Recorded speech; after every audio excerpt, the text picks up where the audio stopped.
nunca me ensinou.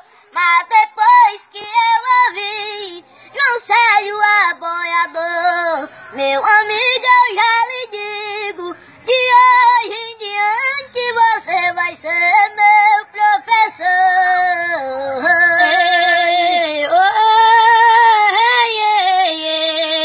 Eu cano com meu irmão, eu me sinto preparado.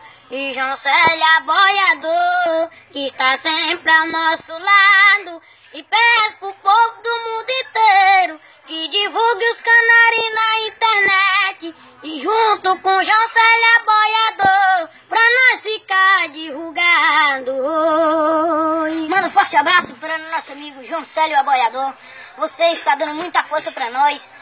Você está incentivando nós, dando mais fé para nós, para nós não desistir da nossa carreira. Muito obrigado, João Célio Aboiador. Um dia nós vamos conseguir. Eu tenho fé em Deus, que nós vamos se conhecer para nós aboiar junto. Eu sou Edilson Filho, sou irmão do João Pedro. Eu tenho 12 anos, meu irmão tem 9. Nosso sonho é um dia ir num programa mundial e conhecer o João Célio Aboiador, para nós conversar mais perto, para nós dizer aboio junto com eu e meu irmão, para nós cantar para o Brasil todo. Muito obrigado.